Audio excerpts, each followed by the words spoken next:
Good morning everybody, welcome back to the channel. Before I get on to all the usual stuff like the shout outs, the reviews, all the usual stuff that I do, I was asked last week to do an unwrapping video by one of my colleagues at work. Basically, as you probably already know now, I turned 60 years old a couple of days ago. I had the most amazing day at work. The guys at work sprang a surprise on me halfway through the shift. Happy birthday, cakes, presents, cards and all that sort of thing. And what somebody asked me to do was an unboxing video. Now, a lot of people have already done this. I didn't realise. Scott, the movie critic, I believe he did a birthday haul video, and a couple of other people have done it. So it only makes sense, I suppose, that I do one. So without further ado, let me get straight into this. I'll do the cards first, because I know it's the presents that you actually want to see. So I'll just very, very quickly unwrap the cards. Here we go. Brother-in-law, oh God. Brother-in-law, that's from, yeah, £20. That'll do very nicely, thank you very much. Now then, this, I was told not to lose this under any circumstances. This is from work, I think. So, oh, what on earth is that? I've had bits of tinsel dropping out all over the place. Oh my God, they're all... Yeah, there's a card full of tinsel. Oh, whoa, everywhere. Bloody things. To Tony, happy 60th birthday from all your workmates. And in here we've got, stapled to the inside, £25. Thank you so much, guys. Really, really appreciate that. I may nip into town a little later to spend that, a little trip to HMV, I think. So, yeah, thank you so much for that, guys. Much appreciated. The tinsel, not so much appreciated. Bloody stuff. They tipped a load of it down my shirt before I left work. And it was literally cascading everywhere that I went. In Morrison's, home, at my mother's. It just went everywhere. Damn stuff. Right, here's another one. I don't know who this is from. Just bear with me. Oh, there's always one. There we go. Let's see. Happy 60th, 60 today. Happy 60th birthday. Best wishes, Di and Paul, my colleague. Thanks, Di. Much appreciated, mate. And also, a very big thank you for everything that you organised. I know I've sent you a message on WhatsApp about this already, but I'm going to turn you into a YouTube star now. Thanks ever so much, Di. Very much appreciated. That must have taken so much organisation. I'd dread to think how much that all that happened on Friday must have taken so much arranging. So thank you so much for that. Happy 60th. Oh wow, more money. Oh wow. Oh my God. Oh, £55. Wow. And this again from all my colleagues at work. Thank you, everybody. Thank you so much. Oh, blimey. I'm speechless. I'm slightly more speechless than I was on Friday when they sprang that surprise on me. This is pretty much signed by everybody. Tracy, Peter, Timmy. Oh. Adamski, Lee, Joe, Don, Maxine, Dave, Tom, an audit, Samuel, Maria, Wendy, young Aaron, Ashley. Happy birthday, you Tony, you old bastard, Bungie. Cheers, Dave, much appreciated. That's it. Everybody signed it, and as I say, £55. Thank you so much, all of you. And for the cake as well, I put pictures of that on the group earlier in the week. It was a work of art. It was gorgeous. It didn't survive the journey home, unfortunately. It was a hot day. I put it on the passenger seat, came straight home, got caught in traffic, and by the time I got to my mother's, the top deck of it had sort of slid a bit. I tried to move it, and the cake was so light, my hand literally went straight through it. By the time I got it to my mother's, I really wanted her to see it in all its glory, but it wasn't going to work. But luckily, I'd taken pictures of it, and people had sent me pictures of it, so I managed to show it her that way. But it was a gorgeous cake. So on to the next card. Let's see. I'm so stunned by this. I can't believe people are doing all this for me. It's just so lovely. Hang on. What's this one? Happy 60th birthday, best wishes, wonderful day.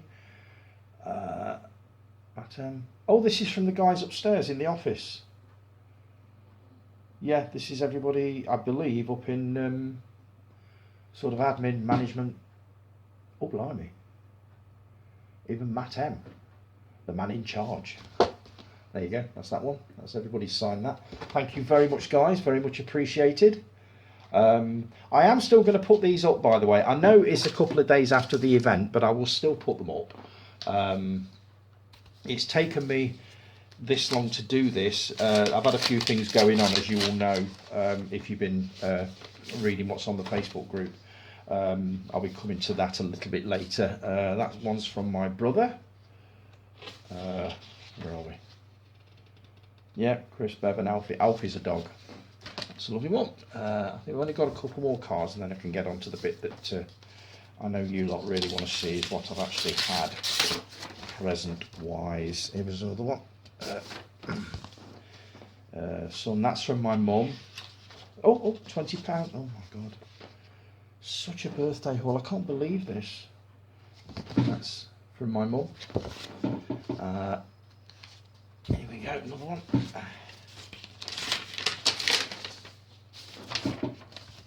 This one, brother. That's from, yeah, from my sister. That's a lovely one. Now this one was attached to something by the looks of it, because I've obviously ripped it off, or something has ripped off. But let's see.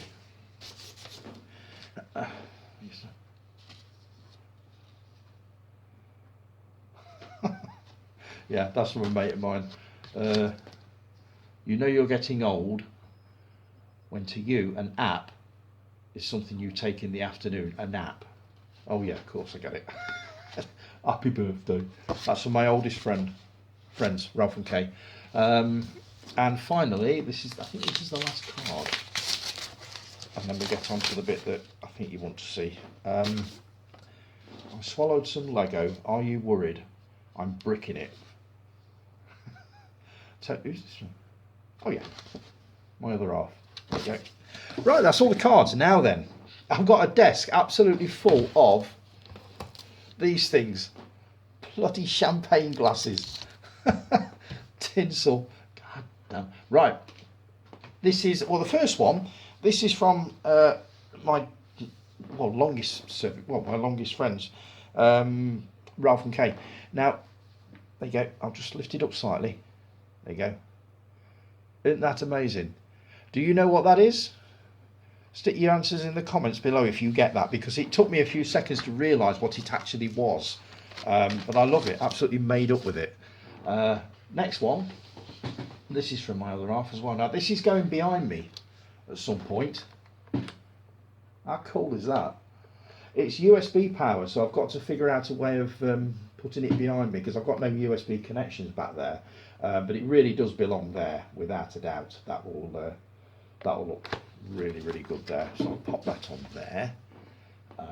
The other one he bought me was this, a light box. Now I can put my own messages on this. This can sit at the back there on those with those VHS tapes, and I can put anything on there, sort of RetroMovieZone, Weekend, or whatever, and it lights up, which is why it's called a light box, obviously. So that's another one I'm looking forward to getting in the background at some point, very, very soon. Here we go. Oh, it's another card, but it's attached to a present. Happy 60th, Tone. Have a great day. Love, Donna and Di. So, do the card first. There we go. Oh, I like that. Have a Jawsome birthday, Tony. How cool is that? That's a cool card. All the best, love, Donna and Di. Now, Donna and Di are my colleagues at work. We clean together. So we are quite close. Not that close. Now then, here we go. Honestly, this is like Christmas Day. I can't remember the last time I had a birthday haul like this. I really can't. I'm so grateful to you all.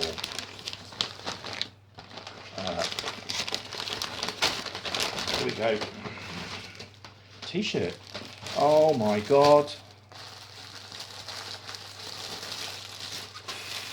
Fuck. Hey. Bloody hell. How brilliant is that? Not so much the size. How big do you think I am? This thing's like a tent, but I tell you what, I should be wearing it on Sunday. That is amazing. One more quick look. There you go. Back a bit. There you go. I assume that's Jaws at the top in Japanese or Chinese or something. That is great. Thanks, ladies. Much appreciated. That is amazing. Pop that just down there for a minute. This one. To Tony, happy 60th birthday. Love, best wishes from all your workmates. As if they haven't done enough for me. You guys are amazing. I know I keep saying it, but I can't thank you all enough for all of this.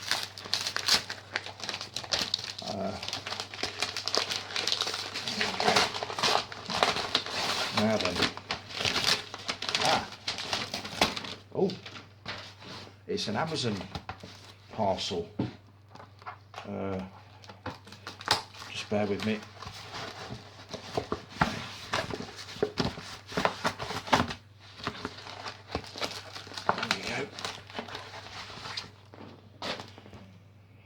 Oh my God. We were talking about this at work the other week, well, probably about a week ago. We were talking about Top of the Pops and basically the dance groups that they'd had on there. I mentioned Kenny Everett's Hot Gossip from the 70s. We talked about Top of the Pops' Legs and Co. and also Pan's People. My God, you people really do listen to me. I was saying that Pan's People were amazing. They're legends. I knew one of them, Babs. Let's see, Babs, Cherry, Dee Dee, Flick, Louise, Ruth. Everybody had their favourite. These were a part of the 70s for me. These were a massive part of Top of the Pops. And I did happen to mention there's a book on Amazon at some point. I keep meaning to get hold of it. And somebody, well, I presume Donna, because I'm sure it was Donna and Di that I had the conversation with, obviously picked up on that. So thank you so much for that. I will be reading that with, oh, absolutely. It's well illustrated. I'm not going to do the flick through thing because I'm rubbish at it. But yeah, Pan's People, Our Story. Thank you so much. I will definitely be reading that. Now, now this is from my other half, I know, because he's not written on it. Oh, hang on. Can I even get into it? Oh, just bear with me. Here we go.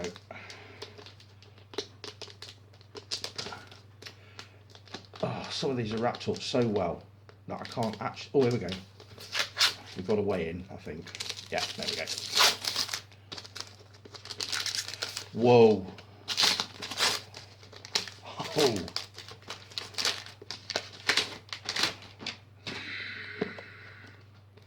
Get Carter.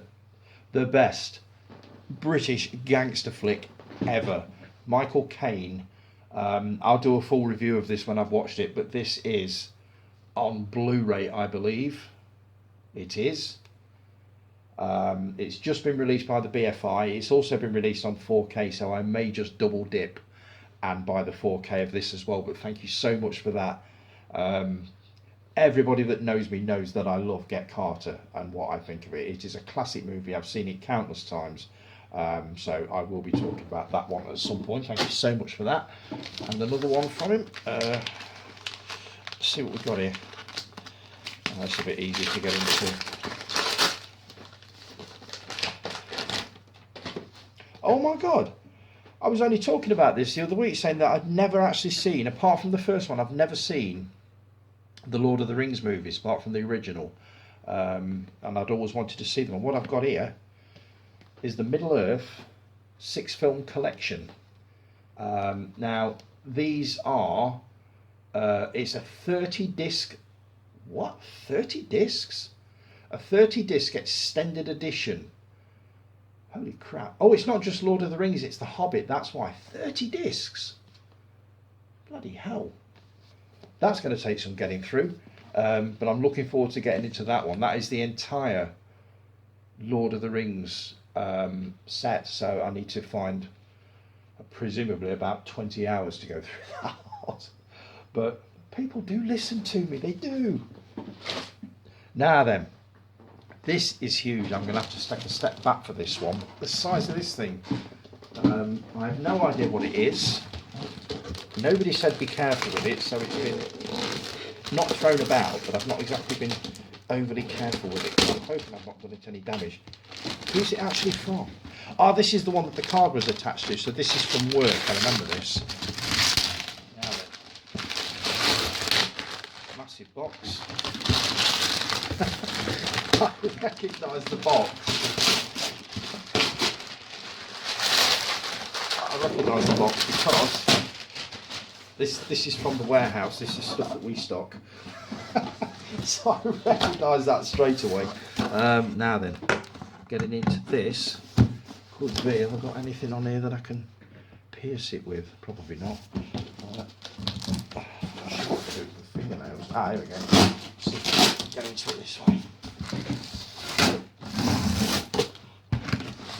PhD.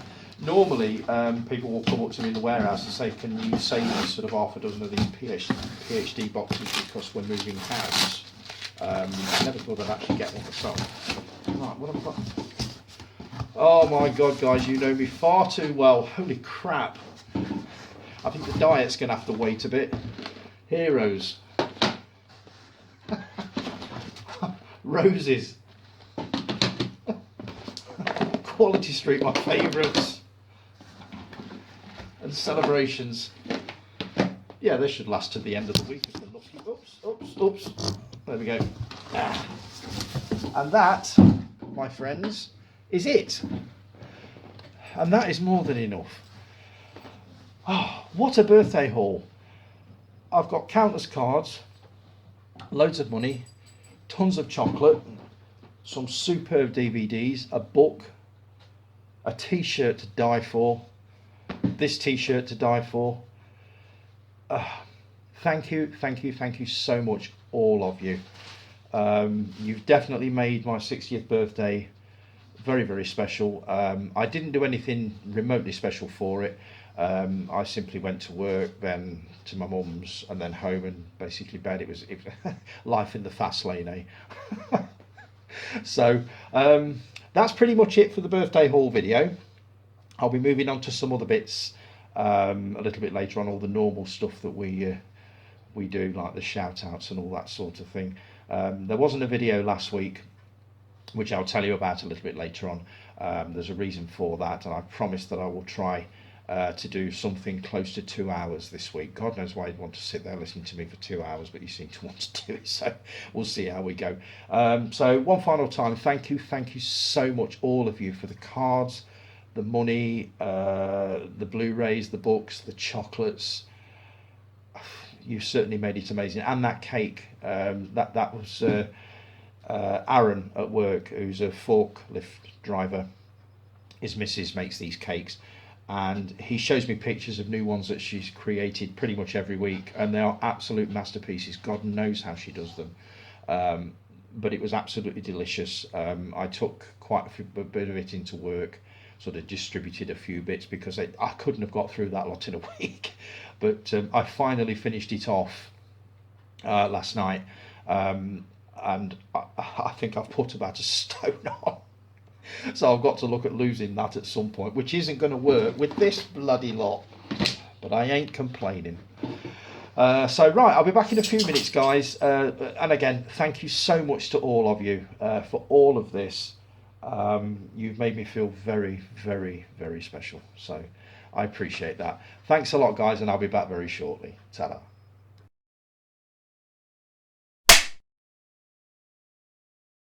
Hey up, guys, I'm back. So that was my amazing birthday haul for this year.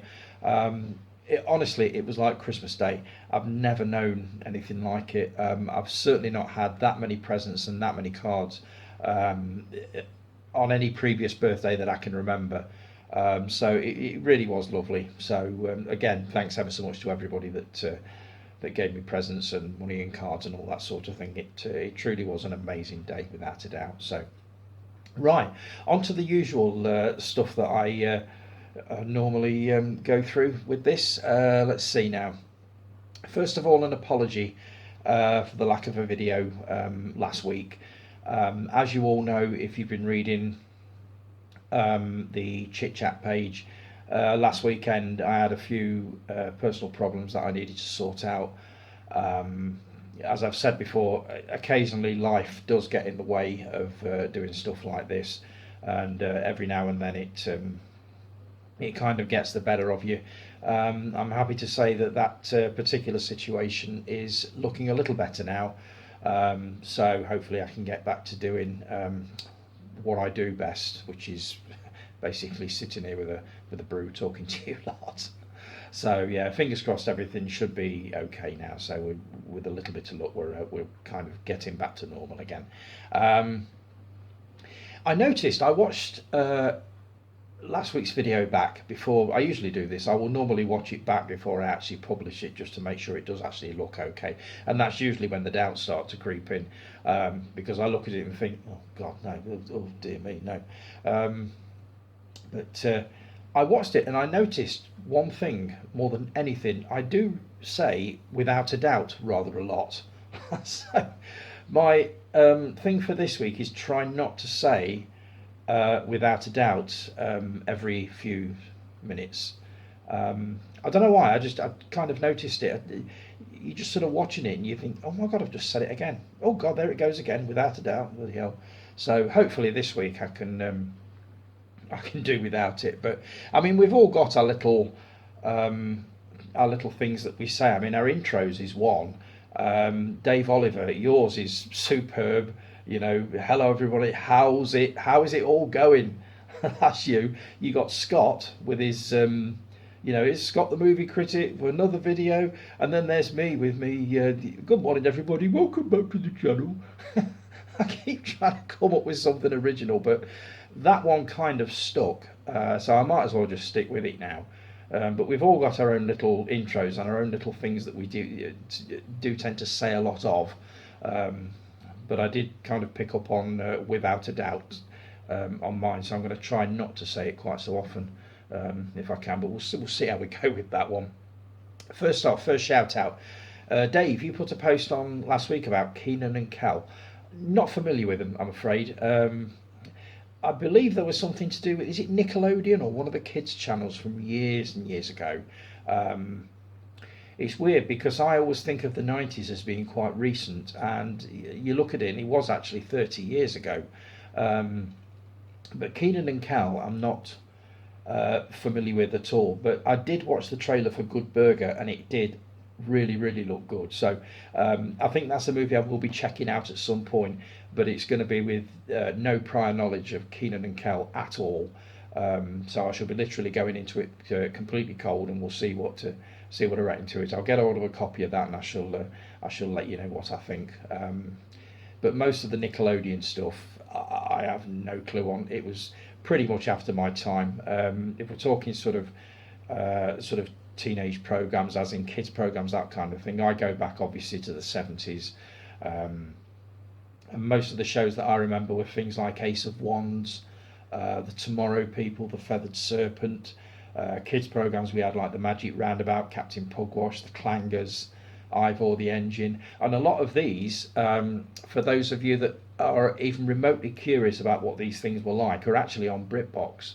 I actually watched a couple of episodes of a couple of them this morning, Ivor the Engine and Captain Pugwash. My God, did it bring back memories. I'm going back to, you're talking about 1973, 74 when these were out. But they just instantly take you back 50 years to when you were a kid watching them the first time. So I love watching them. And the nice thing about them is they're usually about 5 minutes long, so you can just sort of pop one on and it's done before you know it. So yeah, if you want to check out any of the kids programs that I grew up with, have a look on BritBox. They've got a section on there called Old School Classics, I believe, and you'll find a lot of them on there. There's quite a few, so take a look if you get a minute. But as I say, Keenan and Kel, I'll give that one a go as soon as I get a minute. What else have I got? I've got my notes. Jason, you've put a few posts on this week. King Kong series. Why? Why would you want? I'm not a massive fan of these. I believe they call it the Monsterverse. Now I know, Chris, you enjoy them, and I'm fairly sure a lot of people do enjoy these things. But the last one I watched was Kong versus Godzilla, or King Kong versus Godzilla, and I have to say it did absolutely nothing for me. I don't know why. Whether I went into it with the wrong attitude, I don't know. But I watched it and it did absolutely nothing for me. If anything, I found myself checking my phone probably about 20-30 minutes into it, and that's always a fatal sign when I start checking my phone halfway through a film. That normally means that I'm not into it at all. But I read your post about the fact that they are now developing King Kong into a series. A series to do what? Is he going to solve mysteries or fight the bad guys? I don't know. I can't imagine what a series featuring King Kong would look like. So I probably wouldn't watch it, but I must admit I'm a little bit curious to find out exactly what direction they're going to take it in. Is it just going to be sort of hour-long segments of pretty much the same as Kong versus Godzilla? I don't know, but I'm very curious to see what it's going to look like. So I may just give it a go, but personally I'm not holding out much hope. What did you think, Jason? Is that one that you'd watch? Fairly sure Chris would have a look at it, because he likes the Monsterverse, but it's just not me. It's a bit like the Marvel thing. I do enjoy it occasionally, and I'm still working my way through the MCU, but it's not something that I will want to watch every week. And there do appear to be rather a lot of them about at the moment. It seems like every month we've got a new sort of Marvel movie coming out, so we do rather have quite a lot of those. But yeah, this King Kong series, I can't imagine it, but let's see. And the other one you put on, or another one you put on, Tate, 2 Days of Blood, another foot soldier movie. I think I talked about this last week.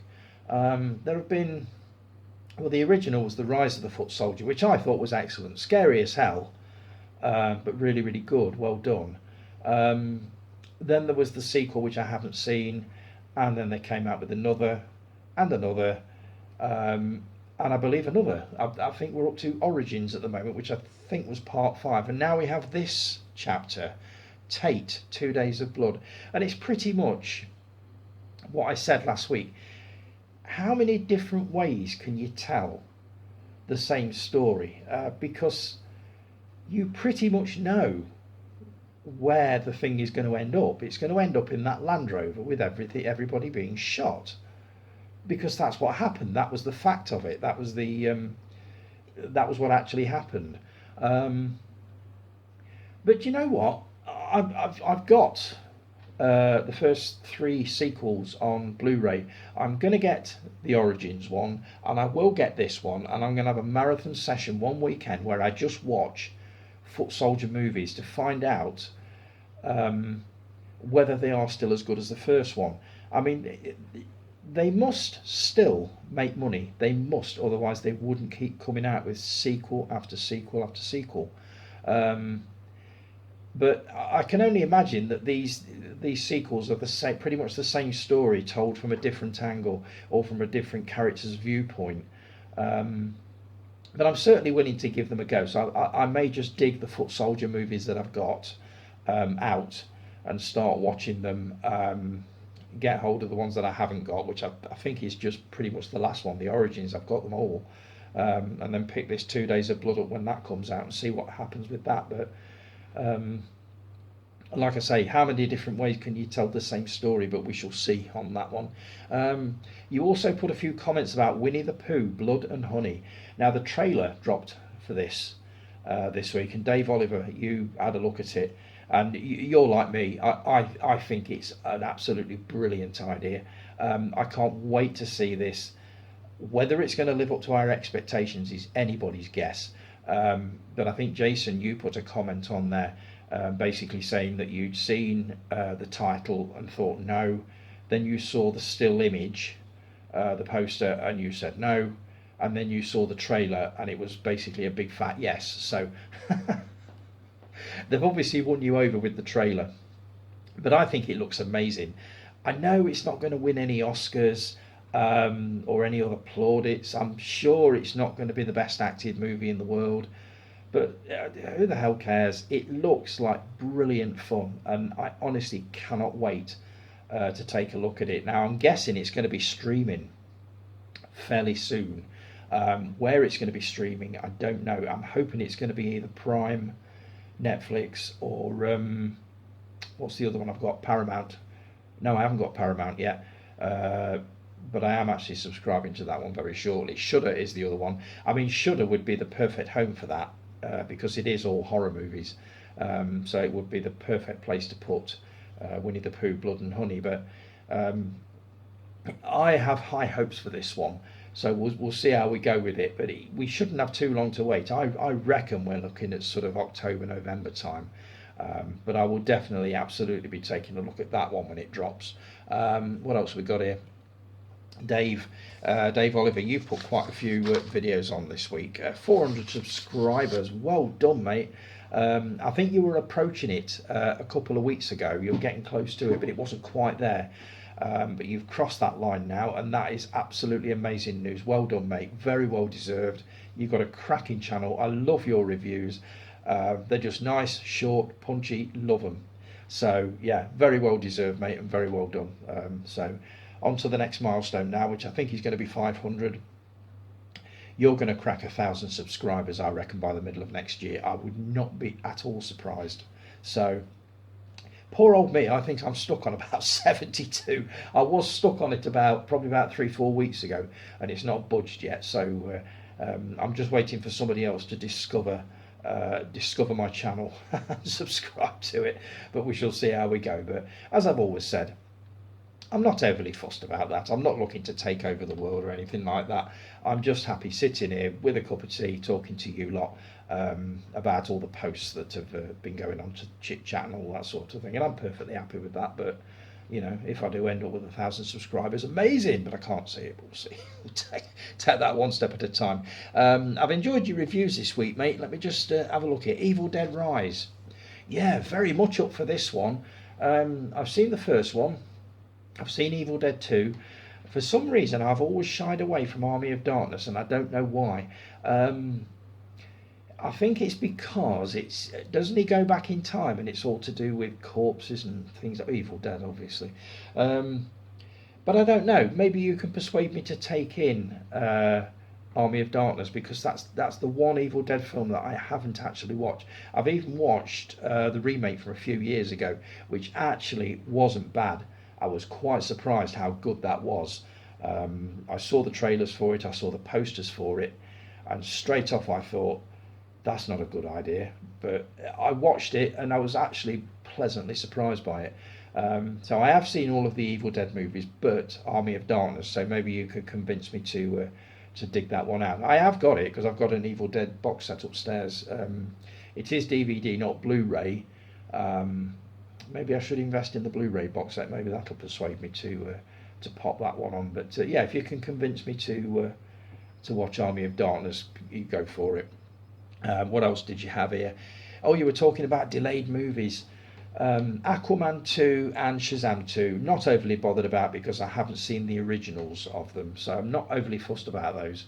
But I was a bit broken up about the delay on Salem's Lot. Um, it was delayed originally up until April 2023, I believe, and now it's been taken off the schedule completely, with no release date at all. So I don't know whether it's going to be like you said. Is it that the studio doesn't have much confidence in it, as this Batgirl thing scared everybody, scared all the studios into basically scrutinising every picture that they make, and then thinking, my God, is this going to work? Is it not? Look what happened to Batgirl. I don't know, but surely a remake of Salem's Lot can't be that bad. I mean, you've got some cracking actors in there, and James Wan, who obviously did the Conjuring movies and all that sort of thing, he's connected with it, so it can't be that bad, surely. Um, I mean, I've heard pretty much the same of you as you have, that there are reshoots going on, um, which is always a good sign, because it basically means that they've recognised that something isn't right, and they're trying to put it right before they spring it on the world. Um, but I'm really looking forward to this. So I was really disappointed to find out that it has literally dropped off the schedule altogether. So, like you, Dave, I'm waiting on news on that one. Hopefully, over the next few months, we'll get some kind of a heads up that it's on the way, and that the reshoots have worked. But I believe they also did some test screenings, and they weren't exactly, let's say, glowing reviews. So I can understand if they pulled it for that reason, and they just want to, you know, do the reshoots, dress it up a little bit, and get it looking how they think it should look. That's perfectly okay. I just hope it's not going to sort of disappear into development hell, and then get taken off altogether, like, and have the same fate befall it as the Batgirl movie. But we'll see. Time will tell on that one. What else have you got here? Did you put any more on? Oh, your Friday the 13th Part 3 reviews. Yeah, I enjoyed that one. As for the movie, it's probably one of my least favourites. I'd have probably given it a 3. I think you gave it a 3.5. I do completely agree with you. Shelley is one of the most irritating, annoying characters ever committed to film.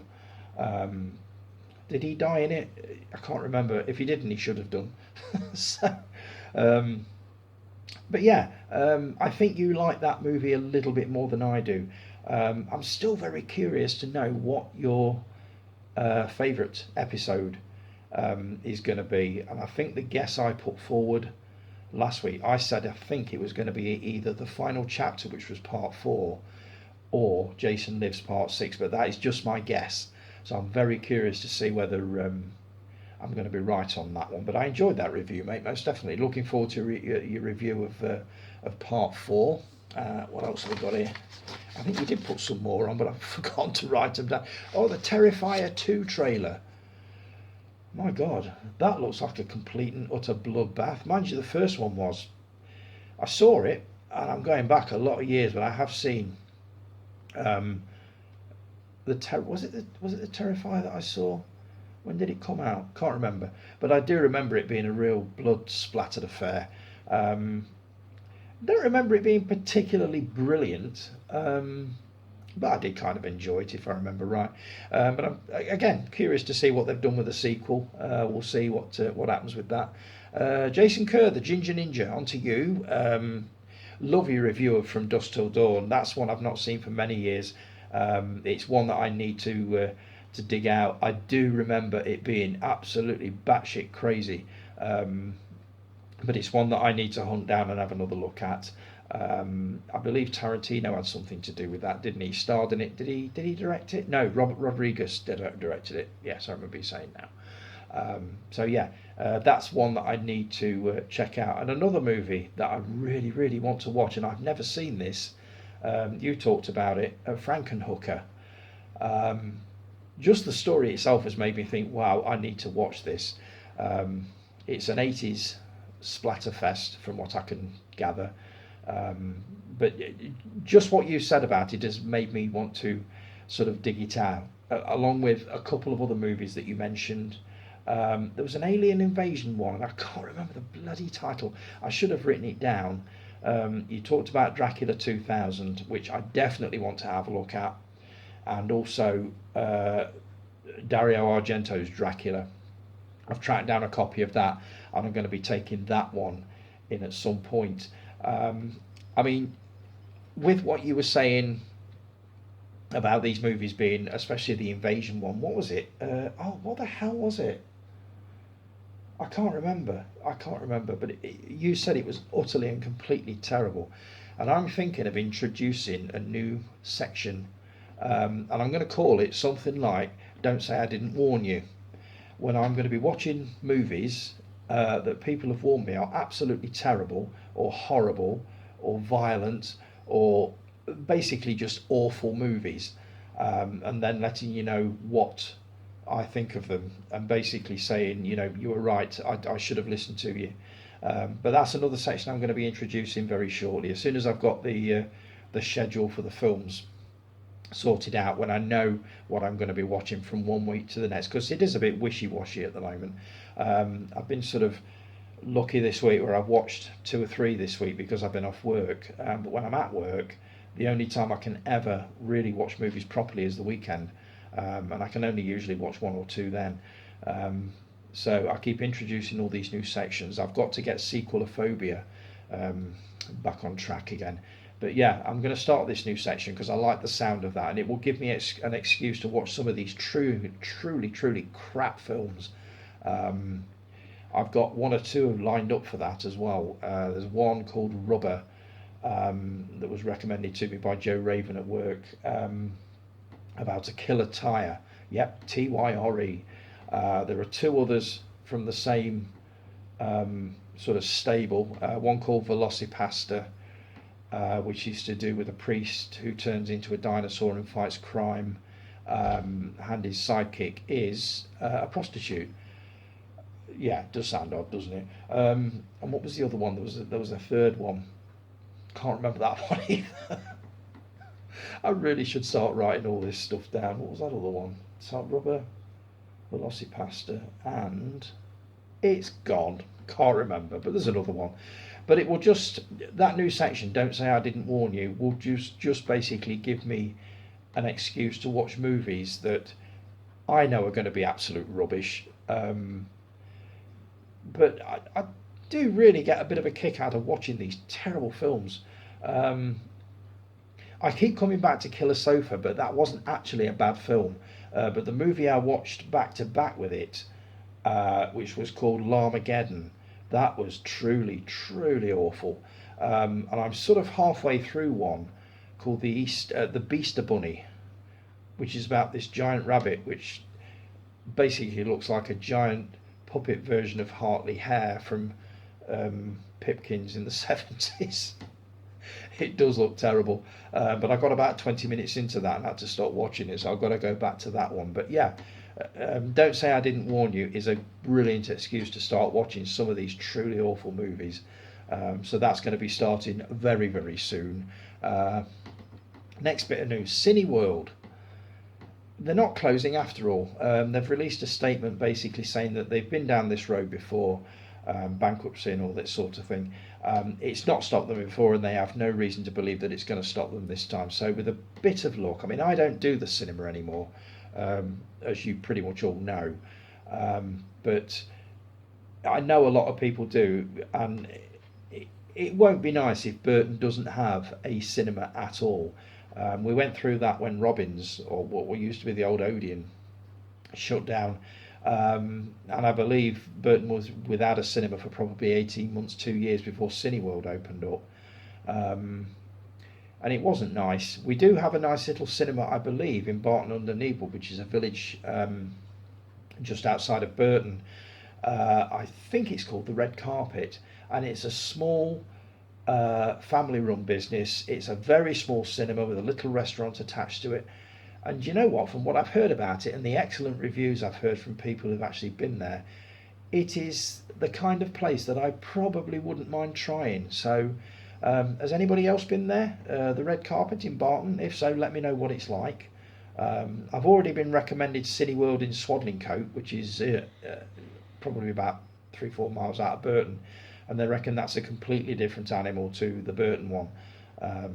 But we'll see. I think my cinema going days are behind me, and with upgrading to a 4K setup, a fairly large TV, and obviously a 4K player, with the prices it is to get into these places, you could buy a 4K disc and watch it in pristine quality in the comfort of your own home, without people messing about on mobiles and talking and all this sort of thing, which is what put me off going to the cinema in the first place. So I don't know. Maybe the red carpet could convince me to give it a go sometime, but we shall see on that one. Caroline, you put a post on about this remake. It's not a remake. It's a sequel to Dirty Dancing.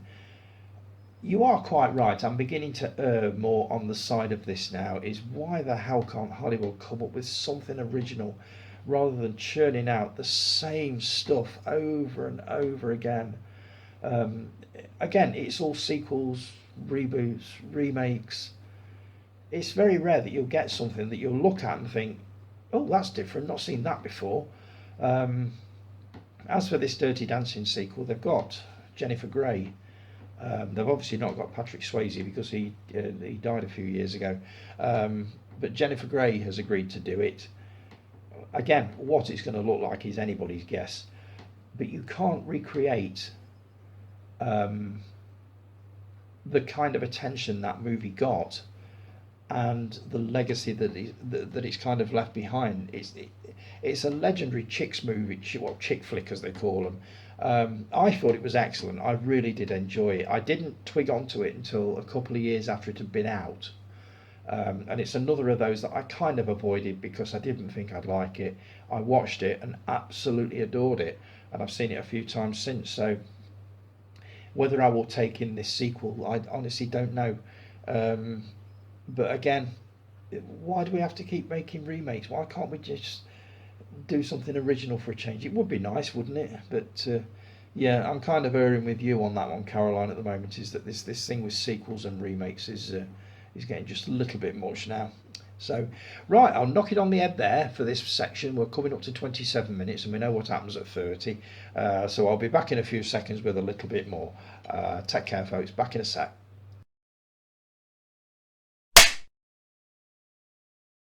Hey up you lot, I'm back. I do hope I'm not being a little over ambitious with this. With not doing a video last week, I kind of promised that I would attempt to do a 2-hour video this week to kind of make up for it.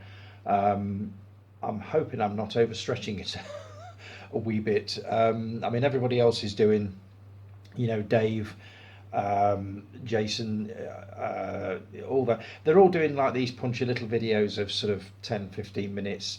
And here's me attempting something at 2 hours. I just hope you can stand listening to me for that long. It's one of those ideas that seemed like an interesting concept at the time. I mean, obviously I've got my notes, and I'm not rushing in any way to get everything in within an hour, so that's good. I just hope you guys can cope with me for 2 hours straight, but we'll see how we go. It might not go that far yet, but with the unwrapping of the birthday presents, that was 20 minutes. I've just done another one at 25, so that's 45 minutes. If I can do another 25 minutes, that'll be an hour. I think it'll fall short of 2 hours, but we'll see how we go. And we'll see how many views it gets more than anything. See whether it's actually worth doing. It's not something I'll attempt again.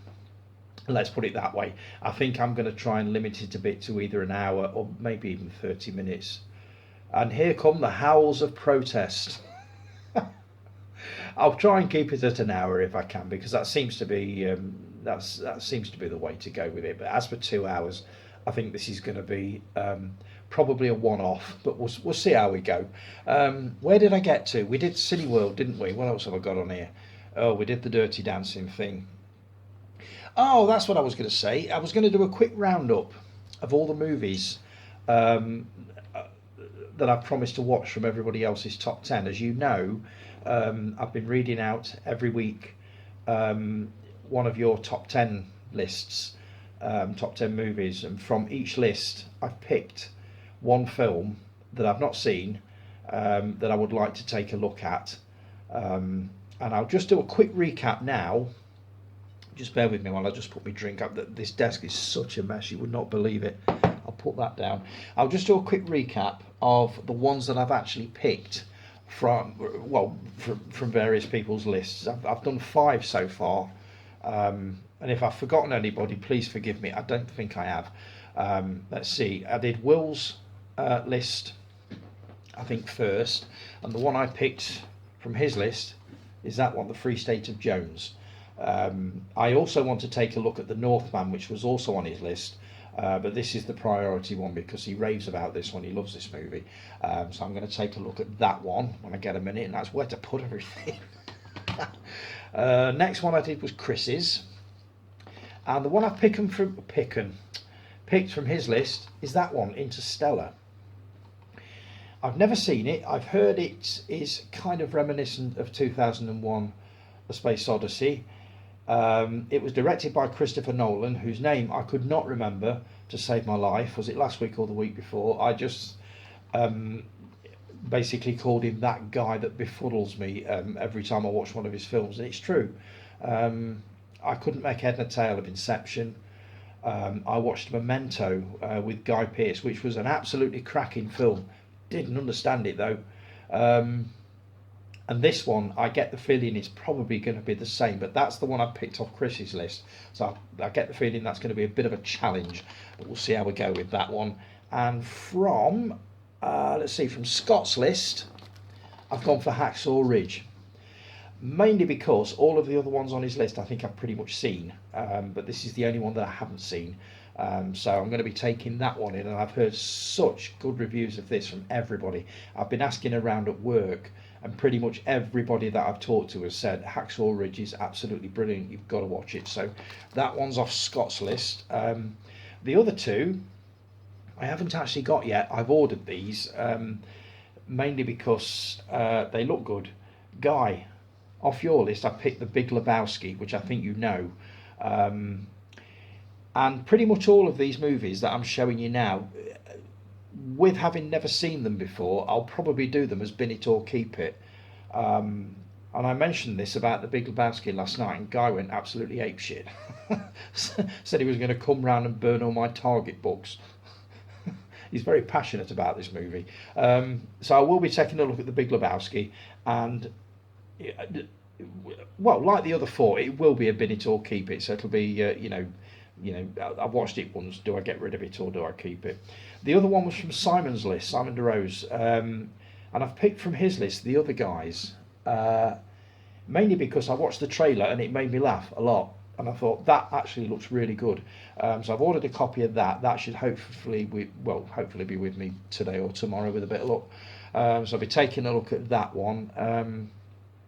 There doesn't seem to be a lot of love for The Other Guys. I mentioned it on the group, and 2 or 3 people said that they thought it was absolute rubbish. So I think it was mainly due to Will Ferrell. I gather is an acquired taste. I don't think I've seen anything with him in. And here come the howls of protest yet again, including Elf, which I do need to put right this Christmas. Definitely, that's got to be on my Christmas watch list without a doubt. There we go, without a doubt. Here we go. That's definitely got to be on my watch list for Christmas, without a doubt. So yeah, I will be watching Elf, and then I can safely say that I've seen a Will Ferrell film. Oh no, I'll have seen The Other Guys by then, with a bit of luck anyway. But we'll see how we go. But that's a roundup of all the ones that I've picked off everybody's top 10. I'll be doing Guy's top 10 a little bit later on. As I said before, I've got probably about 5 or 6 left. If I've not got round to you yet, please accept my apologies. I haven't forgotten you. I've got them all on my phone, and I write them down on little cards like that. So I will get round to you. I know I've got one to do from Jason. I've got one to do from... let's have a quick look on my phone. Just bear with me a second and I'll tell you who else who else I've actually got to do this with. Here we go, because they're pretty much all on Messenger. Bear with me. Oh, I've done Will's, done. Oh, I've got Steve McCartney's. I've got to do his. Gerwin Fox Roberts, Gene. I've got to do his, and Jason. And I think that is all. So, if any of you have got a top 10 that you want to forward to me, I'm down to probably the last 3 or 4. And I really want to keep this going. So if you've not sent me a top 10, just message it over to me, Facebook Messenger. Doesn't have to be in any particular order. Just jot your top 10 down on a message and send it over, and I'll read them out. As I say, I'm down to probably the last 3 or 4 now, so I do need some more to keep it going. I haven't done mine yet, so maybe that might be one. But I think you pretty much know what my top 2 are going to be. Answers on a postcard. You know what the answer to that one is. But yeah, if you got a top 10, just drop them over to me and I'll read them out. What else have I got here? I've not forgotten about Sequelophobia. It's kind of been lacking over the last few weeks. I did the first 3 Mad Maxes. I haven't done Fury Road because I don't really class that as a sequel. It's more of it's not even a remake, I don't know. But I've kind of avoided that one, but I will catch up with it. The next one I'm going to do, and I've seen the first one a long time ago, but I do need to revisit it. But I haven't seen the other 2. Back to the Future. Quintessential 80s entertainment. I know I should have seen all of these by now. I know I should have seen all of them, the ones that are on Sequelophobia by now, but I've been sadly lacking, especially in the 80s. But Sequelophobia will be back over the next couple of weeks, and I will be starting with Back to the Future, and I will start right at the beginning. I've got a basic concept of what it's about. Let's see, Michael J. Fox, Marty McFly, the Doc invents a time machine. Is it inside a DeLorean car or something like that, and they end up going back to the 50s to, let me get this right, is it to reunite his parents, or to make sure his parents get together, or something like that. I think, Jason, you said that I'm so lucky to be watching these movies for the first time, and I quite agree with that. I'm really looking forward to these, probably even more than I was the Mad Max ones. But yeah, Sequelophobia will be back over the next couple of weeks, and we're starting with that one. Let me just pop these on here. Now then, what else have I got here? I put a post on. It might be 2 weeks ago now. Forgive me if all of this is ringing as a little bit late. With not doing a video last week, I'm also doing posts from the week before, which would have been on last week's video. But I put one on showing the Alpha Video logo. And basically said, what is the first movie you think of when you see this and hear this tune? Jason, no, it doesn't involve. What was it you said? Was it something like I can't find the post now. But you basically made out it was porno music, and it wasn't. It was not. Alpha Video, and you'll remember this when I say it. Alpha Video released movies like Dawn of the Dead and The Exterminator. Now, they're the 2 movies that I think of straight away when I see that Alpha logo. And when you watch it now, I think you'll spot it as well. But no, it didn't involve, was it something like 2 taxi drivers and 2 girls or something like that? No, it didn't. Far from it. But I'm going to try and find a few more of those, because if there's one thing that takes you back years and years, it's watching the beginning of a VHS tape. Chris, you'll know this because you're on a VHS journey at the moment. But just seeing the intro and the music and the graphics will instantly make me remember the movies that I actually watched on those labels. So I'm going to be trying that out over the next few days. I'm going to pop the Alpha Video logo on again and see if there are any more that you can remember that I've forgotten about, but the two I remember more than anything are The Exterminator and Dawn of the Dead, which were both released on Alpha Video, and they were in cardboard slipcases, not actual plastic, the pearl clam shut things. But yeah, that was an interesting one. What else have I got here? Oh, hang on, I've got a second set of notes here. Here we go. Jason, loving the new thread, mate. Remakes, reboots and rehashes, absolutely loving it. Bloody hell, you picked a good one to start with, didn't you? Get Carter. Holy shit. Talk about rubbing folks up the wrong way. Get Carter, I've got something to show off later regarding Get Carter, actually. To me, it is the classic gangster movie. It is the best British gangster movie, bar none. Second place will probably be The Long Good Friday and possibly Mona Lisa, but nothing comes even remotely close to Get Carter. And they remade it in Hollywood, starring Sylvester Stallone. Now, I don't think I've seen that version, and the reason I've not seen it is because I absolutely at the time refused to even entertain watching it. But now you've put that post up, I'm very, very curious to see what Get Carter with Sylvester Stallone looks like. Obviously, I'm not going to sit here when I've watched it and say, do you know what? I was wrong. The Stallone version is so much better than the Kane original. Not in a million years.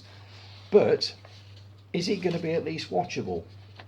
I think it's going to be another case of if they were going to remake a movie like Get Carter, don't call it Get Carter. Just give it a slight twist on the story. Give the characters different names. And don't call it Get Carter, just call it something original. But they didn't. They called it Get Carter, and everybody basically said, ain't watching that, that's going to be absolute bloody rubbish. And somebody, I think Chris, you said you watched it and it actually wasn't bad. So I'm going to try and grab hold of a copy of the Stallone version of Get Carter and take a look at it. I will take one for the team on this and have a look and see whether it is worth even a thought, or whether it can hold a candle to the Michael Caine original. And just to bring us bang up to date, today's was RoboCop. Again, this is going to be a very divisive series that you've started here, Jace. I can see it coming. This is going to cause some major arguments. I can see it coming. But RoboCop, 87, it came out. And it was quite easily one of the most graphically violent movies I think I'd ever seen. It was an 18 certificate, well earned. There was even an unrated version released in the States, which I got hold of. So obviously the BBFC cut a hell of a lot out of RoboCop before it landed in the UK. But having watched what they classed as the unrated version, I can absolutely see why it caused such a fuss. Now the remake, is it a remake or is it a sequel? I don't know, because I've never watched it. I took one look at the certificate, which I believe was either was it a PG or a 12 or something like that, and I thought there's no way it's going to have the same edge as the original, but maybe that's the way they intended it, I don't know. Again, I've not watched it purely on the fact that I love the original movie, and I thought at the time, you know, if they're going to remake it, it's going to be really, really unbelievably violent this time, even worse than the last one. But if it's only got a 12 certificate, it's not really going to be that violent. But Chris, I think you said there are some cracking action scenes in it, so maybe again, that is one that I need to track down and take a look and see what I think. Looking forward to seeing what tomorrow's is, Jace. You've got us all with this one, I reckon.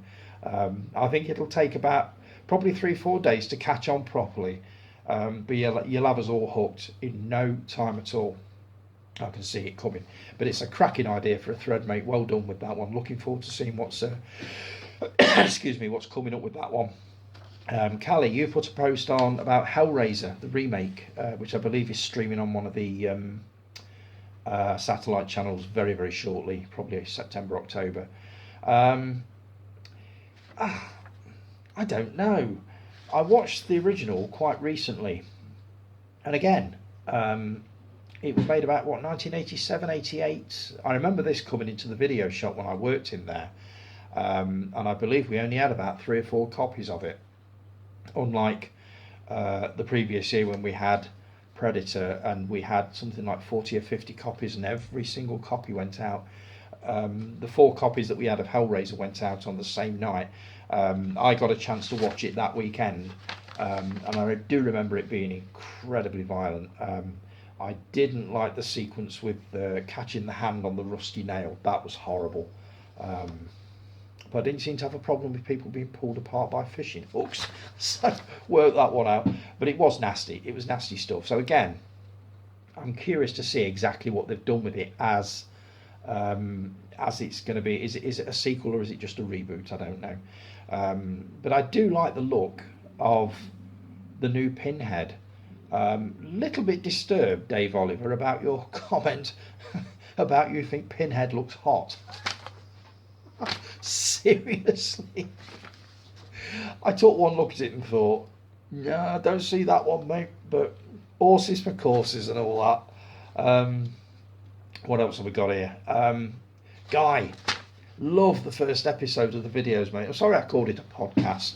I do think you're a lot like Oliver Reed. I mean, I've done podcasts with you and Callie, and you're normally sitting there with a with a fag and a glass of wine. So, to me, you are the Oliver Reed of ChitChat, and you always will be. And I'm afraid it's been coined now. The same way as I am John Pertwee's love child, you are the Oliver Reed of ChitChat. So you might as well just accept it. I did enjoy the first episode. Callie and myself both put on our first ever videos, so that you could see what ours looked like. I can't believe mine was only, a year ago when I started doing this. And you watch it, the thing is about 4 minutes, 5 minutes long. My God, I look really, really awkward and sort of hesitant and not really sure this is right. And I'm sort of holding sort of DVDs up, and I'm sort of holding them right over my face like this. It's, oh God, they looked awful, absolutely dreadful. I've not watched yours yet, Callie. I'm sort of working my way up to that one. We'll see what we think, but I think the idea was, Guy, that we just wanted to put our original videos on there to show you that we too started where you are now. And some of us haven't progressed very far, to be fair. I'm a little more confident in front of the camera, but I've got a long way to go yet. But keep on with it, Guy, because I'm really, really curious to see what movies are actually coming up with this. I mean, I've got your top 10, so I'll have a fair idea of some of the ones that are coming up. But keep on with it, mate, please, because I really enjoyed that one. And the other one, I've lost it. Oh, it's there. Do you remember we had a little discussion a few days ago about rap music, and I was basically saying how much I loathe it, and how I will not usually watch movies like, is it 8 Mile and Straight Outta Compton, all that kind of thing. I've only got to notice that it's got a rap soundtrack, and that is it. It's absolutely no, don't want that. Well, I found this on my CD shelf. When I was about, so what year was this out? I would say about 2000. So we're going back about 22 years. So I would have been coming up to 40. That weird age. I presume I must have been going through some kind of a midlife crisis. I don't know. But for some reason, I tried to convince myself at the time that rap music ain't that bad, and I could probably get used to it. And for some strange reason, I purchased that. Don't ask me why. When you get to a certain age, you do weird, strange things, and this was mine. I played it probably half a dozen times. I think it was one of those where I was desperately trying to convince myself that I was still quite young and cool, and I really did like rap music after all. But it didn't work, and it just sat on my CD shelf ever since. And I'm afraid, with it being a bin it or keep it, that is an absolute bin it, because I'm fairly sure I will never listen to that again. I do remember liking, is it The Real Slim Shady or something like that? That was all over the radio at the time, and I do remember thinking that was quite a decent sort of song, rap, wherever. But I listened to the rest of it and thought, my God, this is really unpleasant. This is, and I can see now why they put these warnings on them about sort of attitudes and stuff like that. But no, I will not be listening to Eminem ever again. Definitely not. So, what have I got on here? Have I got anything else to cover before I bring this one to a close and start on the next one? Oh, now then. Top 5 un-PC series and movies. I'll do this one quite quick. We were talking not too long ago about series and movies that you just couldn't make nowadays because they're too they're just not politically correct at all. As you know, my opinions on that is PC-ness is absolute and complete not a bollocks. And I have no time for it whatsoever. I think people should be allowed to watch and say exactly what they think, as long as they're not being openly offensive to people. I don't really see any harm in it. I just don't. And this discussion will carry on. I will keep bobbling on about this because it's a subject I feel very passionately about. But I've put together a quick list of 5 of the most politically incorrect series and movies ever that you just could not make nowadays, and chances are you probably couldn't even screen them nowadays. I'll start with this geezer. You all know him, Benny Hill. What can you say about Benny Hill that hasn't already been said? The feminists hated him. They absolutely loathed him, and in the end I think it was them that drove him off the air by basically saying that the programme degraded women and all this sort of thing. Do you know what? It was just good, clean fun. I'm sure that if you watch this now, there are sections of this or certain sketches.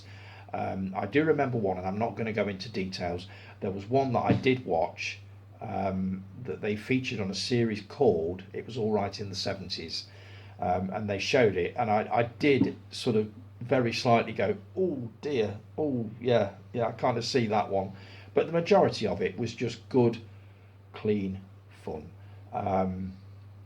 I am constantly amazed by some of the stuff that I see on Netflix. There's a series on there that I absolutely love called Sex Education. Just, again, good fun, but it is one of the most sexually explicit, sweary programs I've ever seen. Nobody seems to have a problem with that, but they seem to have a problem with people like Benny Hill, and that I absolutely don't understand. But I love Benny Hill. I could watch this all day. Next one. In a similar vein, Kenny Everett's video show, or video cassette. Loved this, absolutely loved it. This was late 70s. This was about 1977, 78. He had a dance troupe on there called Hot Gossip, which anybody that was around in the 70s will remember.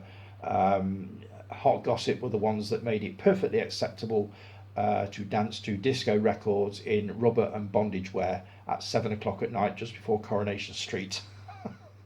And that's what you were up against. But I absolutely love this. Kenny Everett was an absolute comic genius, and somebody said to me quite a while ago that if Benny Hill, or people like Benny Hill and Kenny Everett were around nowadays still trying to work, they will be absolutely, utterly and completely miserable, because they will be completely stifled, censored. They wouldn't have a career now. Yeah, Kenny Everett, absolutely superb. Final one of the TV series is this one. Now, this guy is very opinionated. in sickness and in health. Now this is the whole series. Obviously Warren Mitchell as Alf Garnett, living with his wife, played by Dandy Nichols, referred to a lot as Silly Moo. His views on politics, sexism, pretty much everything, completely outdated. But again, just good fun. Why can't we just watch these things and laugh with them? Why do we have to sit there saying, you can't say that nowadays? We know you can't say that nowadays. We're not saying that you can. We're just saying this is how he looked in the 70s and this is what we laughed at. I'm trying to get hold of the original series and I've spotted it on Amazon, and I'm not sure how long I can resist not pressing the buy it now button till death do us part. I think I'm going to be ordering that before the end of today, because I would love to watch that and follow it up with this. Next one is the king of un-PC movies, Blazing Saddles. You just can't get any more un-PC than this. If you've not seen it, it's awful because I daren't even describe what the kind of things that go on in this. It's just about the sheriff in a western town is killed, and they send a new sheriff who happens to be black, and it pretty much goes from there. Watch it, please, just watch it. It is absolutely hysterical. It's brilliant. Again, couldn't make it nowadays. You wouldn't want to. But this, for 1974, this was raw stuff. And finally, I absolutely love this. Love Thy Neighbour, the movie. The series was quite groundbreaking at the time. And then they did this movie in 1973, which basically encapsulated everything that was brilliant about the series. Again, it was just about two sets of neighbours, one white, one black. There was an awful lot of name calling going off in there. And the other thing is, what you had to remember was the white guy basically always looked ignorant and stupid and always came off worse in the end. He never ever came off better. But I love this film. I might watch this a little bit later actually, just to remind myself how funny it actually was. But again, I think personally, Saturday night, 9 o'clock, ITV, double bill, Love Thy Neighbour and Blazing Saddles, uncut. Go on ITV. You know you want to do it. You know you want to. Right, that's part 2 done. I shall be back in a few minutes with the final bit. You know what? This might just go to 2 hours. We'll see how we go. I will talk to you again in a few minutes. Take care. Ta-da.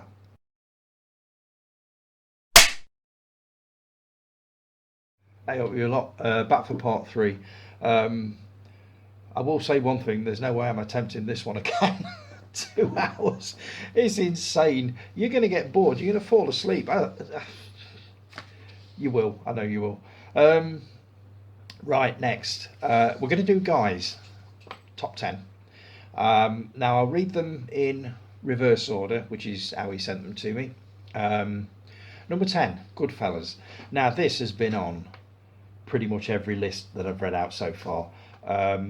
Classic Scorsese movie, Joe Pesci, Robert De Niro, the late Ray Liotta. Very, very good, very, very violent. Yeah, I mean, it belongs pretty much on everybody's top 10 list. If I had to pick between Goodfellas and Casino, that would be a tough one actually, thinking about it. Yeah, I probably would go with Goodfellas. So you may find that one turning up on my top 10. But yeah, worthy of anybody's basically top 10, that one. Number 9, Boogie Nights. I saw this a long time ago. This is Mark Wahlberg playing, I believe, a porn star, which is loosely based on John Holmes. I can't remember who directed it. I remember it being very good. It's also quite a long film for its subject matter. But that's another one that I really need to take in, I reckon. Let's see. Next one, number 8, Back to the Future, all 3. Yeah, I mean, you know my views on this. It is literally classic, quintessential 80s entertainment that I haven't seen. I've seen the first one, but I will be returning to the first one. uh, basically to watch 2 and 3 as well. There was rumours that there was going to be some kind of a remake of that. I don't know whether it happened. I do believe there's a stage show out there based on Back to the Future. Quite what that looks like, I don't know.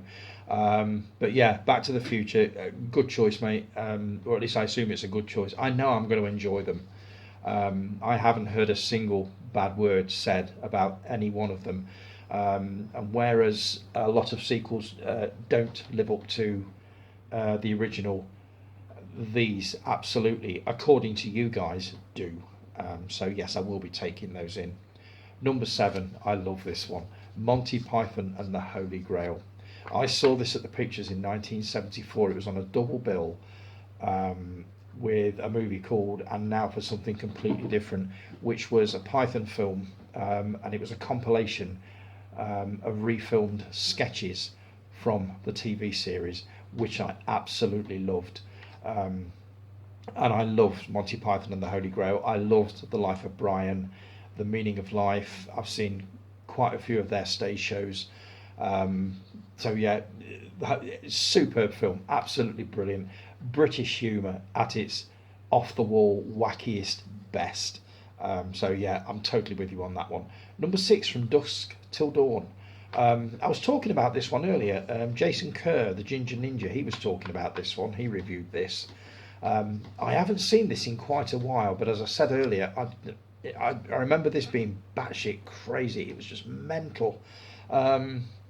It's another one that I need to recheck out. Directed by Robert Rodriguez. I believe Quentin Tarantino produced it. He also starred in it. So yeah, I do need to recheck that one out. George Clooney, I believe, was in there as well. Number 5. Wow, what a movie. Quite easily the finest example of youth movie in Britain ever. Quadrophenia. Again, saw this Burton Odeon in 1979 when it first came out. I had never seen a movie at the time with so much bad language in it. It was just swearing from the beginning to the end. But an absolutely amazing film. It was based on the Who's concept album, Quadrophenia. It was just really well done. The Who made the film. They got the casting absolutely spot on. You got Phil Daniels as Jimmy. You've got a load of stars in there that went on to greater things. A lot of them ended up in the bill. EastEnders. Toya Wilcox is in there. She was a music star at the time. She was just about to break it big in the charts. Sting, who was massive in the Police at the time. It was just an amazing film, absolutely brilliant. I never get bored of watching this. In fact, I'm about due to have another look at it. But yeah, Quadrophenia, can't go wrong, absolutely can't go wrong. Number 4, Empire Strikes Back. I personally would have gone for Star Wars, but that's just me. If I had to pick a sequel that was as good as the original, I would first of all go for Godfather 2, then for Aliens, and I would also say Empire Strikes Back would make that list. It is good, it is absolutely brilliant, but I have such fond memories of watching the original Star Wars, A New Hope, again at Burton Odeon when it first came out in 1977, and loving every second of it and coming out feeling absolutely blown away by the whole thing. Little did I know another space-based movie was due any week now, Close Encounters of the Third Kind. Obviously that would make it onto my top 10 list, but yeah, Empire Strikes Back, good choice. Number 3, Once Upon a Time in Hollywood. I saw this one fairly recently, probably about a year ago. Loved it. The only thing I wasn't expecting, I knew it was about or it was loosely based around the Manson murders in the 60s. What I didn't realise was that the film would break away from the actual facts of it, how it happened. I mean, I know roughly what happened with the Manson murders. It was nothing like what happened in Once Upon a Time in Hollywood. Definitely not. So if you're looking for a factual account of what happened with the Charles Manson thing, you won't find it in this. But what you will get is a thoroughly entertaining Tarantino movie, starring Brad Pitt and Leonardo DiCaprio. It's absolutely superb. You've got a lot of cameos in there, and I'm talking characters, not so much actors. You've got Sharon Tate, who was one of the people murdered by the Manson family, and also Steve McQueen. The impression that the guy did of Steve McQueen was absolutely spot on. It was brilliant. I was really surprised how good it was. But yeah, Once Upon a Time in Hollywood, if you've got 3 hours to spare, you could do much worse than watch that one. Number 2, A Hard Day's Night, the Beatles' first movie. I saw this again about a year ago for the first time. Thoroughly enjoyed it, really enjoyed it. I can definitely see why it was so popular at the time. The soundtrack, I'm guessing, was at the top of the LP charts for quite a while. But yeah, directed by Richard Lester, who also made Superman 2, I believe, and quite a few others. I hope I've got that right. So that's number 2, A Hard Day's Night. And number 1, The Big Lebowski. You love this movie, Guy. I can tell you love this movie with an absolute passion. I have ordered a copy. This is the one that I've taken off your list to watch that I've never seen. It will end up as a bin it or keep it. I'm fairly sure it will be a keeper. But as with all of the movies that I've taken off people's top 10s, they will be bin it or keep it to see. Well, we shall see how we go with that. Now, honourable mentions. We always have some honourable mentions. Carry On Abroad and At Your Convenience. We love the Carry On films, don't we? We absolutely adore them. British comedy institutions. Unfortunately, they don't really fly nowadays due to the un-PC-ness of them. The only way you'll be able to watch these now uncut is on BritBox, or if you've got the DVDs, because when they are screened on standard television, ITV, they cut them to shreds, and you notice within probably about 5 minutes that they've been cut, which is why if a Carry On film is on ITV or ITV3, I will not watch it. I will always go straight over to BritBox and put the uncut version on, because obviously I don't appreciate people telling me what I should and shouldn't find funny. Another honourable mention, Spaceballs. I haven't seen this for years. Mel Brooks. I do remember seeing it a while ago and loving it. It is typical Mel Brooks. The same guy, obviously, that made the wonderful Blazing Saddles. So yeah, that's a good choice. Mad Max 2. I liked it. I think I definitely preferred it to Beyond Thunderdome, but not to the original. I loved the 1979 original, but as sequels go, that is probably one of the best that I've seen. I believe they called it The Road Warrior. So that's a good one. First Blood, Stallone, the best of the series by far. I have seen it. I haven't seen any of the other. Oh, tell a lie. I've seen one of the later ones, one of the more violent ones. I think it was just called Rambo, where his niece got kidnapped by a Mexican drug cartel. It was all very unpleasant. So yeah, that's a good choice. The original First Blood was definitely worth watching without a doubt. Now, I promised Guy that I would do this, so just bear with me a sec. I'm going to very quickly count down his movies with this music in the background. I hope it doesn't drown everything out. Here we go. You ready? I'm not going to be able to do this with a straight face. Here we go. In at number 10 is Goodfellas. Number 9, Boogie Nights. Number 8, Back to the Future. All three.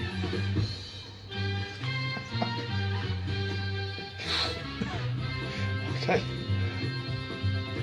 In at number 7, Monty Python and the Holy Grail. Classic film. Number 6, From Dusk Till Dawn. Number 5, Best British Youth Movie Ever, Quadrophenia.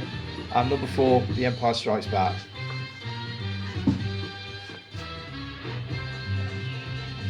And no, I'm not going to do this for all of you.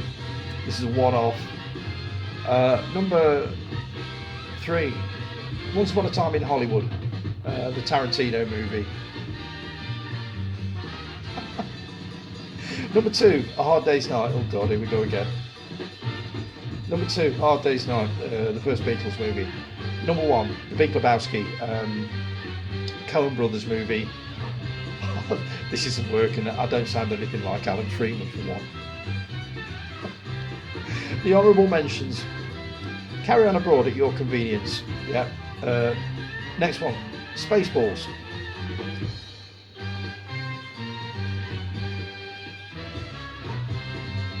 I don't know why I volunteered to do this. Number 2, Mad Max 2. Brilliant sequel to the original, well worth watching. And finally, the last honourable mention, First Blood, which was the original Stallone Rambo movie. And that is, guys, top 10.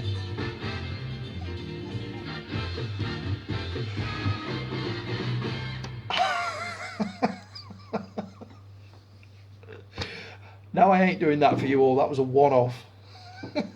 God, can't believe I did that. Right, what have I got next? What have I got next to me? Oh, right, what have I been buying this week? I'll skip through these as quick as I can because I'm coming up to 30 minutes already. Right, first one. Some of you will already be familiar with this because, Jason, I know you got this as well. VHS Collectibles. Chris, you got to grab a copy of this, mate. It is absolutely awesome. I've not read it, but I've flicked through it, and it is basically telling you everything you need to know about why VHS tapes are so collectible. It's like a trip down memory lane. So yeah, I'd highly recommend that one. Where the hell am I putting all this stuff now? I saw this one on the same page. I can never order just one thing. It's got to be like loads. My favourite horror movie. And this is basically a list of directors quoting the movie that inspired them to move into horror movies. So I'm looking forward to getting onto that. We're looking at movies like The Conjuring, The Monster Squad, Cabin Fever, Sleepaway Camp. Oh no, it isn't. Tell a lie. It's the directors of those films that talk about movies like The Sighting, Friday the 13th Part 2, Texas Chainsaw Massacre, Alien, Creepshow, Predator, never heard of that one, Psycho, Halloween, Soylent Green. That looks well worth a read. And finally, another book, which was on the same page again, Trash or Treasure. Now this is the history of video nasties.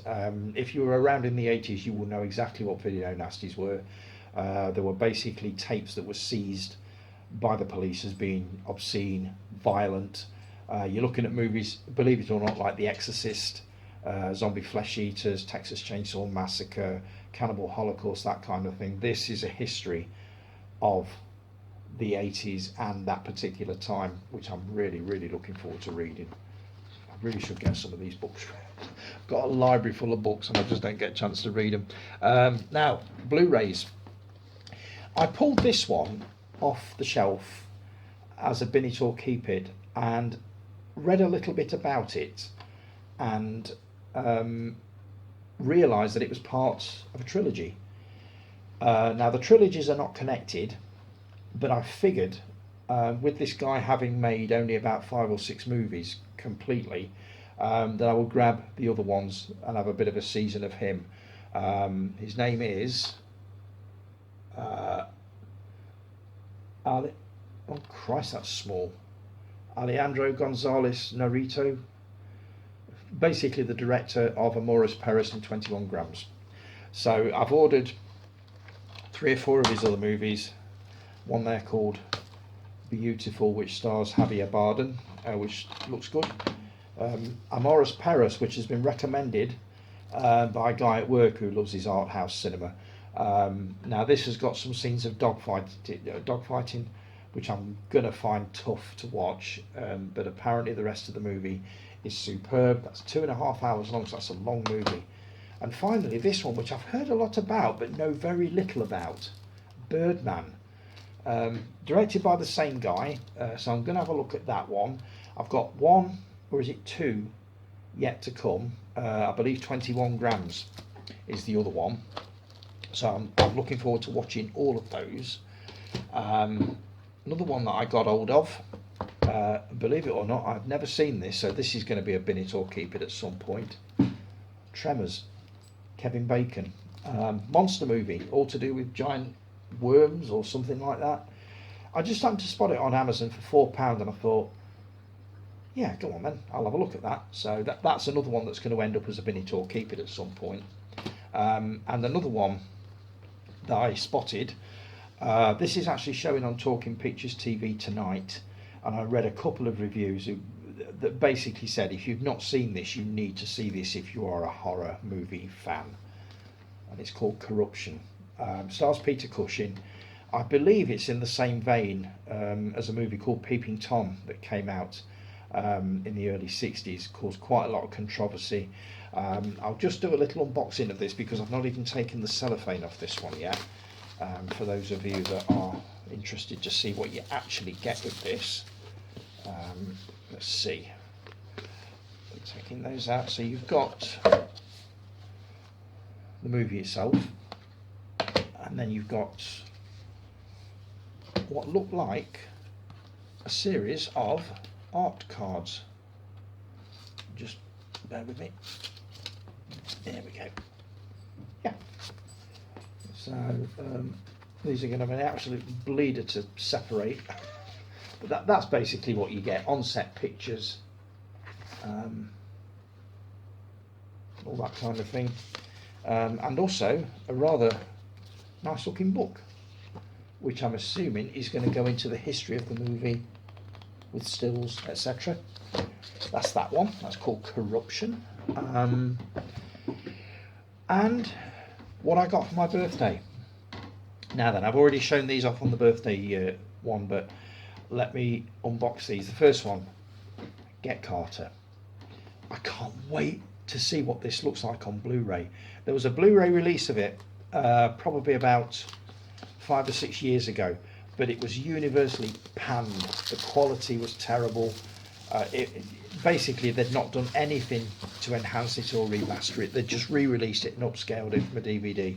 And they'd even changed the soundtrack, which was not good. But what you get with this one, you get the Blu-ray, which I'm absolutely going to be watching very, very shortly. You've got, oh, let's see what we've got here. Oh, this is nice. I'm trying to open this without ripping it because it's folded up rather oddly. There we go. Kind of. Aha. There you go. Poster, and then on the other side, with the poster. That's nice. And obviously, with it being the BFI, you get a very, very nice looking book. Again, on the history of the making of it, the stars, all that kind of thing. That's nice. And the other one that I got was this, which you already know about, the complete Middle-earth set. Now I assume, if I read this right, this is 30 discs. 30 discs. That's a hell of a lot of material. Just bear with me. Ah. Oh, God. They do cellophane wrap these very, very well. For obvious reasons, I suppose. There we go. Now then. We'll actually be able to get in the boxes the next thing. There we go. Now then. Oh, there we go. Ah! Slipcase. And they're all in there. And these are all the extended versions of Lord of the Rings, The Return of the King, The Two Towers, The Fellowship of the Ring, and then you've got the Hobbit trilogy, The Battle of the Five Armies, The Desolation of Smaug, and An Unexpected Journey. And they all look rather damn sexy. Look at those. So I will have a look at those, but I've got to find the time to actually. I mean, just the total of the movies, I believe they're 4 hours a piece. So see, you're talking 24 hours worth of viewing there. That's without all the special features, but I'm really looking forward to having a look at those. Right, what else have I got on here? I did have a card listing what actually I was going to do, but I seem to have lost it. So I'm going to have to wing it from here on in. Bin it or keep it for this week. This is an odd one.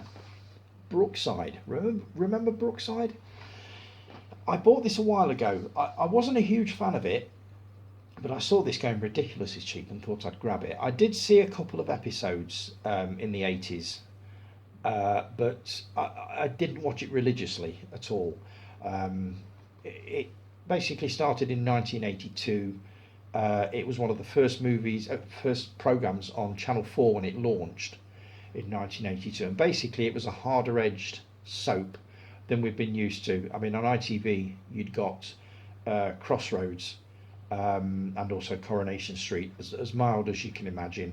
EastEnders hadn't arrived yet. That was headed our way in 1985. And in the meantime we had Brookside. I'm watching this now. I've watched most of the episodes on it. You don't realise how tough it actually was, and that final episode, my God, that was violent, nasty stuff. I don't know when that was screened. I can only assume it would have been screened after 9 o'clock. But watching some of these episodes, you watch them and you think, how on earth did they get rid of that? Sort of get away with that in the 1980s? But I'm going to keep this. This is a definite keeper. Mainly because I really, really enjoyed it, and it made me want to watch more of Brookside. So whether they're going to release any more compilations, I don't know. But I would definitely have a look, without a doubt. And if there's Without a Doubt again, how many times have I said that this week? Hopefully twice, no more. So yeah, I mean, if they started putting episodes on satellite, as in right from the beginning, I would probably end up watching it. Because I really did enjoy watching these sort of just randomly picked episodes from the series. I mean, I think it ran for about 22 years, something like that. So they just picked random dramatic episodes and stuck them all on this DVD, and I did thoroughly enjoy it. So that's worth watching. That's a keeper. Soundtrack of the week. I hope I've not forgotten anything. Quote Encounters. I'll have to do that next week because I've just remembered it and I can't think of one offhand.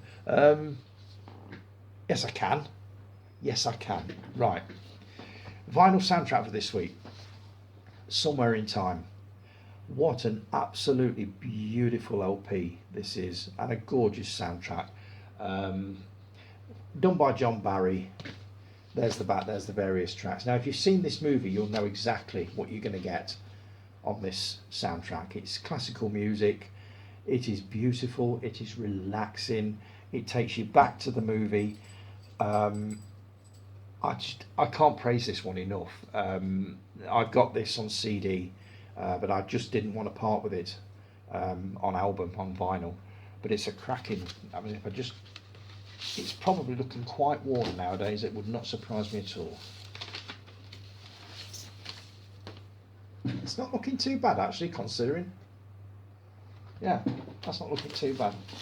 But yeah, if you're looking for nice, peaceful, relaxing music, you could do a lot worse than that. And there's even a price stuck in the corner there. Look, it cost me £6.06.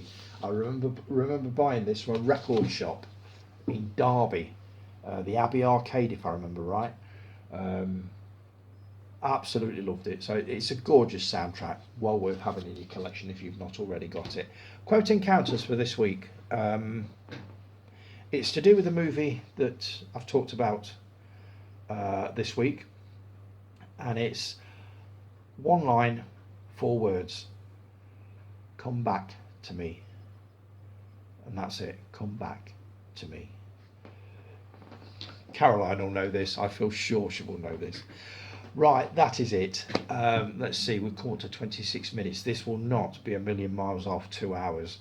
I hope you're ready for this.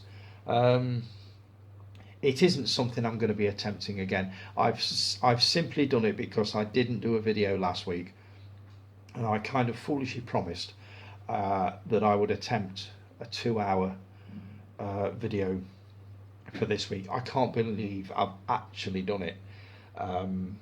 When I look at all those other guys like Dave Oliver and Jason Kerr doing their nice little punchy 15-minute videos, and there's me being a complete dick and doing 2 hours worth without a single thought as to whether anybody would actually sit and listen to me for 2 hours, but I've done it anyway. So right, I will be back again next week with a much shorter video.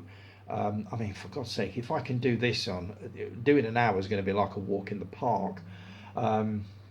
So right, have a great week, folks. I'm back to work on Monday, so it's going to be business as usual for me. And I will talk to you all again next weekend. Thanks ever so much for joining me. If you have enjoyed the video and you've managed to stay awake through the whole 2 hours, well bloody done. I'm not sure I could have done it. Please subscribe and also like and subscribe. I'm failing. Right, take care, folks, and I will talk to you all again next week. Thanks ever so much for joining me. Take care, guys. Bye bye.